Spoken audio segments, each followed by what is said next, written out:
But I've been working with adults for now, I think 3 years as a coach or as an advisor Yeah. for flow, actually, because I understand flow, I understand the subject, and I have a lot of knowledge from school as well in flow. Mhm. It's been a part of my education. So I've been working a lot with that. But I wanted like that degree, the FRC degree, to build up on all of my knowledge for the science. I can prove it more, even Oh though I yeah. have studied it in my school several years ago. So Yeah. yeah, for me, I understand flow. What would be the best, or not the best advice, but what would be some advice that you would like to give to parents that are into like the Flow Collective?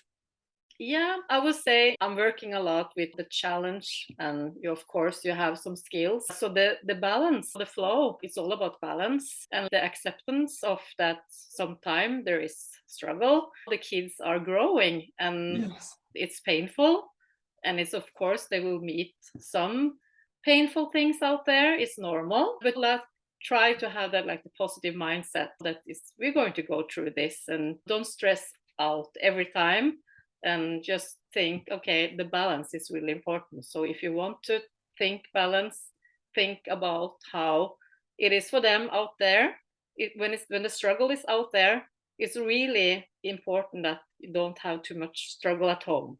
It is like safe and protected. And so if it's a lot of struggle out there and a lot of struggle at home, arguing and you know what I mean, then it's really difficult and the struggle is multiplied. After the COVID-19, Hmm. there is a lot of change and it's been more quiet at home now, I think. A lot of homeschool, and suddenly you go out there again, it's like the chaos and the noises and everything is a lot of triggers. Keep the balance at home, the safe place to come back and try to be the parent that they can come back to when the struggle is out there, to talk about this thing for release the emotions. Like an example, how would you create a peaceful environment at home? What would some of the things be that you would suggest? Yeah, I think that it all starts with you, Jay.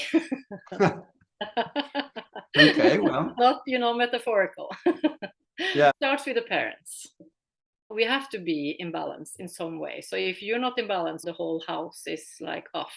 So create a peace inside as well. It's really important. But that's difficult if there is, of course, struggle out there also for us, the adults. So, but definitely we have to stress down and don't like fire up every time there is a problem with a child, because it's normal. Going to changes, it's normal that they are meeting problems out there. You don't freak out every time they're coming home, when there is arguing with another kid, or the degrees didn't get an A or a B or something. They are just training. That reminds me of something that happened just like maybe a week or two ago. My son was helping me cook dinner, and I asked him to get a cup of frozen peas and just throw it in. I was making butter chicken and just throw some green peas in there.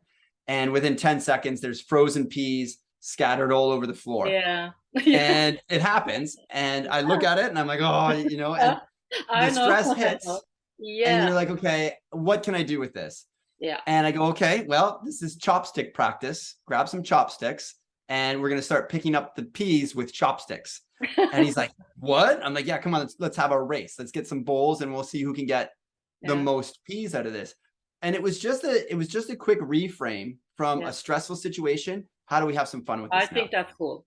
I mean, it's like really 50 cents of frozen peas on the floor. Let's have some fun with it instead of getting freaked out.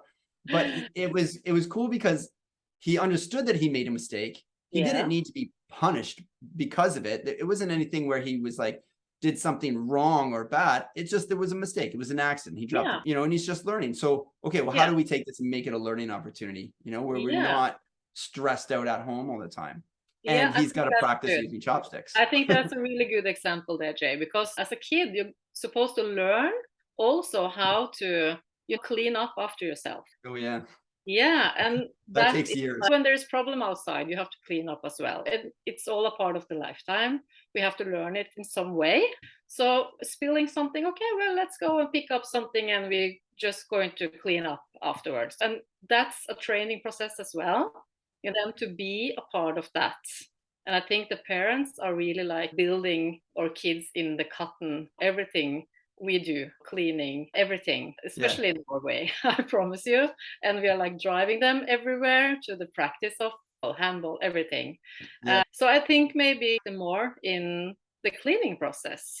So I think it's really important to have these pods, go out there, educate everyone. When you have something, when you have experienced it, like you have, Jay, I think it's important to share. I think it's important to share. 100%. Yeah. Quality before quantity, I think. For sure. Yeah. Elisabeth, I appreciate your time so much. Thank you. Yeah. Thank you so much for this. Yeah. But I think it's really cool what you're doing, Jay. So yeah, get them involved. You're listening to now, that's my dog. Just making some noises here. There's someone outside. Oh, yeah. Okay. Okay.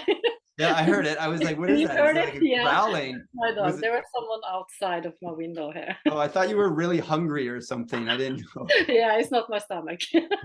Okay.